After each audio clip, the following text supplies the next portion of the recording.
जय हिंद दोस्तों, आज समझेंगे मर्चेंट नेवी क्या है। मर्चेंट नेवी एक विशेष उद्योग है जो समुद्री मार्गों से कार्गो और यात्रियों के परिवहन को शामिल करने वाली एक वाणिज्य गतिविधियों में पूरी तरह संलग्न होता है। कुछ देश में मर्चेंट नेवी को मरीन भी कहा जाता है। मर्चेंट नेवी का क्षेत्र वैश्विक शिपिंग का एक महत्वपूर्ण हिस्सा है और किसी भी राष्ट्र के आर्थिक विकास का अभिन्न अंग है। दुनिया की अधिकांश गतिविधियां समुद्री मार्गों से ही होती है, इसलिए व्यापारी के लिए ये अभिन्न अंग है।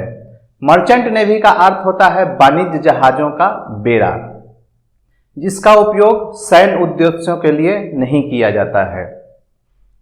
व्यापारिक, मर्चेंट नेवी और चालक दल देश के वाणिज्य शिपिंग का एक हिस्सा होते हैं।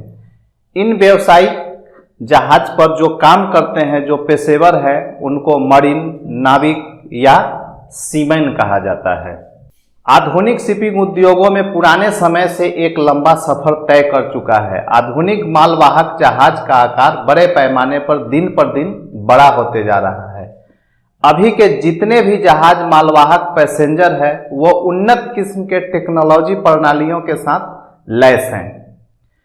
इसमें बेशुमार नायक वैश्विक अर्थव्यवस्था के विकास और प्रगति में एक महान भूमिका निभाते हैं। मर्चेंट नेवी एक वैश्विक उद्योग है जिसमें कई तरह के राष्ट्रीयता काम करती है। उद्योग को लेकर के अगर समझेंगे तो समुद्र तट में भी उद्योग है और समुद्र में भी उद्योग है और तट के ऊपर उत्कृष्ट कैरियर भी है।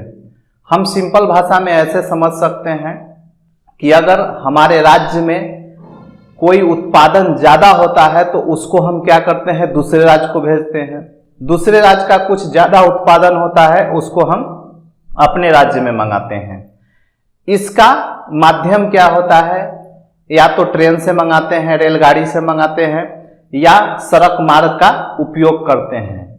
जस्ट उसी टाइप से हम जो एक्सपोर्ट करते हैं, इंपोर्ट करते हैं, उसका एक माध्यम है मर्चेंट नेवी।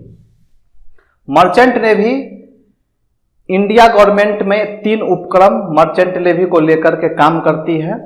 पहला है शिपिंग कॉरपोरेशन ऑफ इंडिया, दूसरा डायरेक्टर्स जनरल ऑफ शिपिंग और तीसरा dredging corporation of India. Shipping corporation of India का 2 काम है। ये एक सर्विस प्रोवाइड करते हैं और दूसरा मेरीन टाइम ट्रेनिंग का भी ये प्रोग्राम देते हैं। सर्विस में इनके पास टैंकर है, बल्क कैरियर है, कंटेनर है, ऑफशोर का जॉब है। उसके बाद coastal passenger service. Coastal passenger service में क्या होता है कि जैसे बॉम्बे से गोवा जाना है, गोवा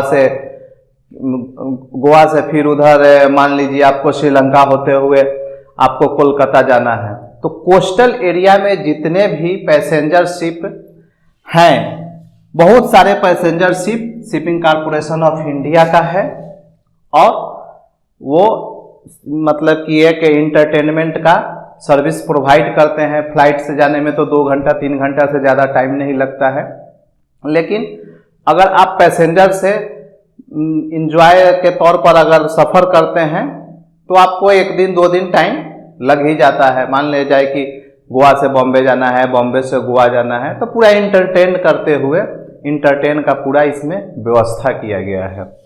उसके बाद आता है चैटरिंग।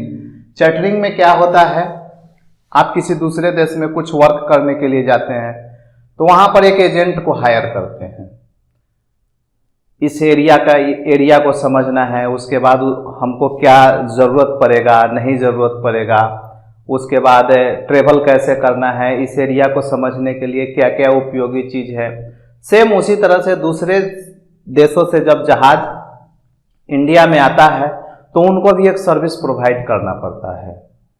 वो सर्विस प्रोवाइड वो जिस एजेंट को पकड़ते हैं, इसमें कुछ प्राइवेट एजेंट भी होते हैं और ये शिपिंग कॉरपोरेशन ऑफ इंडिया के तहत एक चैटरिंग का भी एक ब्रांच है। तो दूसरे देश से जो शिप आते हैं उनको क्या सर्विस चाहिए, उनको प्रोविजन चाहिए, उनको बैंक बंकरिंग चाहिए, शिप में आयल्स वगैरह कम है वो चाहिए, उसके बाद किसी क्रू मेंबर का प्रॉब्लम हो रहा है उसको ट्रीटमेंट के लिए चाहिए। तो ये सारा जितना भी सर्विस है, पोर्ट मैनेज करना हुआ, पोर्ट में लेबर चाहिए, वो सब चैटरिंग के अंदर में आता है। तो ये एक चैटरिंग का काम किया जाता है। उसके बाद है ड्राई डॉकिंग।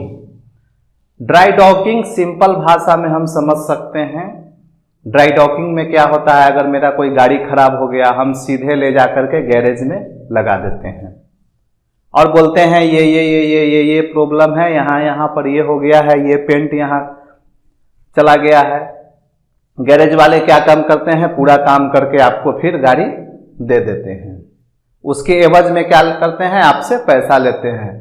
सेम उसी तरह से ड्राई डॉकिंग में क्या होता है, शिप रिपेयरिंग का काम होता है। A to Z काम जो मेंटेनेंस शेड्यूल के अंदर में आता है, या कोई डैमेज हो गया है उसके लिए शिप को ड्राई डॉकिंग किया जाता है। ड्राई डॉकिंग में वेरियस टाइप्स ऑफ जॉब होते हैं।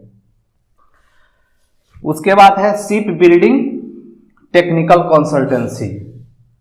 किसी कंपनी को नया शिप बनवाना है, बार्ज बनवाना है, टग बनवाना है, टग बोट बनवाना है, तो इसके लिए ये शिपिंग कॉर्पोरेशन ऑफ इंडिया ये भी सर्विस को प्रोवाइड करती है। शिपिंग कॉर्पोरेशन ऑफ इंडिया के बहुत सारे क्लाइंट्स भी हैं जो जब शिप बिल्डिंग कराना होता है तो इनसे कंसल्ट करके टेक्निकल सजेशन लेते हैं। उसके बाद आता है मेरीटाइम ट्रेनिंग। मेरीटाइम ट्रेनिंग में क्या होता है, एक प्री सी कोर्स है, एक पोस्ट सी कोर्स होता है। प्री सी कोर्स में क्या है, DNS leading to BSc nautical science. उसके बाद क्या है, सेकंड में ग्रेजुएट मेरीन इंजीनियर्स। उसके बाद थर्ड में क्या है, इलेक्ट्रोटेक्निकल ऑफिसर ईटीओ। ये प्री सी कोर्स में आ गया। पोस्ट सी कोर्स में क्या है, एसटीसीडब्ल्यू मॉड्यूल कोर्स, उसके बाद है कंपेटेंसी कोर्स, उसके बाद है मैनेजमेंट कोर्स। शिपिंग में बहुत सा मैनेजमेंट कोर्स को भी यूज किया जाता है। शिप को कैसे मैनेज करना है, जो एक्सपोर्ट होकर के आ रहा है उसका कस्टम क्लियरेंस कैसे करवाना है, सामान को जो कंटेनर, अगर कंटेनर शिप है, कंटेनर कहाँ पर रखना पड़ेगा, ये सब के लिए बहुत सारे मैनेजमेंट कोर्स है। मैनेजमेंट कोर्स में भी बहुत सारे कैरियर का अपॉर्चुनिटी है। अगर आप मेरीटाइम के थ्रू अपना अगर आप कैरियर बनाना चाहते हैं मर्चेंट नेवी में, तो बहुत सारा अपॉर्चुनिटी है। आपको प्रैक्टिकल ट्रेनिंग के लिए कहीं जाना नहीं होगा। हम इसका लिंक, हम ये तीनों का लिंक हम शेयर कर देंगे। आप लिंक में जा करके देख सकते हैं कि प्रीसी ट्रेनिंग का कोर्स में डीएसएन जो भी कोर्स है वो देख सकते हैं। पोस्ट में कितना कोर्स है, कब कब ये कोर्स ओपन होता है, उसके लिए कब कब एप्लीकेशन देना है, और इसका क्या फी है, टोटल डिटेल्स आपको मिल जाएगा। अब आता है directors general of shipping. Director general of shipping का क्या काम है, ये एक्चुअली में इनका मेन काम इन्हीं का है जो टोटल डॉक्यूमेंटेशन का काम करते हैं। सीडीसी हो गया, सीओसी हो गया, उसके बाद एनसीबी क्लास 4 सर्टिफिकेट हो गया, एग्जाम लेना हो गया, इनका बहुत बड़ा काम है। और टोटल मॉनिटरिंग का भी काम इन्हीं का है। इस पर हम एक स्पेशल अलग से वीडियो बनाएंगे। Dredging corporation of India limited. Dredging corporation of India limited क्या करती है? Dredging corporation of India limited, जैसे हम लोग सिंपल भाषा में समझ सकते हैं, एक सड़क बनाते हैं, उसके लिए बहुत सारा इक्विपमेंट का जरूरत होता है। सड़क टूट गया तो ट्रक को आने में, बस को आने में तकलीफ होता है। उसी तरह बड़े बड़े जहाज़ों के आने के लिए ड्रेजिंग किया जाता है। ड्रेजिंग में क्या होता है, चैनल मेंटेनेंस होता है। उसमें बहुत टाइप्स के ड्रेजर होते हैं। ग्रैप ड्रेजर हो गए, ट्यूब सेक्शन ड्रेजर हो गए, कटर ड्रेजर हो गए, बहुत सारे ड्रेजर होते हैं। उस ड्रेजर से चैनल का मेंटेनेंस टाइम टू टाइम करना पड़ता है। अगर चैनल का मेंटेनेंस नहीं करेंगे तो उसमें भी आपका जो भी बड़ा बड़ा शिप आ गया, 30 मीटर 35 मीटर जिस शिप का ड्राफ्ट होता है वो तो ग्राउंड हो जाएगा। तो ग्राउंड नहीं हो, इसके लिए ड्रेजिंग और कॉर्पोरेशन इंडिया बहुत सारे पोर्ट में जब टेंडर निकलता है ये लोग टेंडर डाल करके एक काम लेते हैं, और ये भारत सरकार का ही ये तीनों उपक्रम है, ये अंडरटेकिंग होकर के भारत सरकार के अंडर में ही काम करता है। ये इसमें और इसमें शिपिंग कॉर्पोरेशन ऑफ इंडिया और dredging corporation of India limited में करियर का पर्याप्त संभावना है। आप ट्राई कर सकते हैं इनके साइट पर जाके, time to time seaman crew हो गया, ड्रेज मास्टर हो गया, उसके बाद कटर वेल्डर, जो भी है शिपिंग से जुड़ा हुआ जो भी क्रू मेंबर्स का रिक्वायरमेंट इसमें भी होता है, ड्रेजिंग कॉर्पोरेशन ऑफ इंडिया में भी आते रहता है और शिपिंग कॉर्पोरेशन ऑफ इंडिया में भी आते रहता है। यह मर्चेंट नेवी का बहुत बड़ा स्कोप है। झाड़ू मारने से लेकर शिप बिल्डिंग तक का मैन पावर का जरूरत होता है। वहां फोर्कलिफ्ट चलाना हुआ, क्रेन हैंडलिंग हो गया, कटर हो गया, वेल्डर हो गया, फिटर हो गया, टर्नर हो गया, पेंटिंग का काम हो गया, इलेक्ट्रीशियन का काम हो गया, बहुत ही लंबा स्कोप है। अगर आप चाहें तो इस मर्चेंट नेवी में अपना कैरियर बना सकते हैं।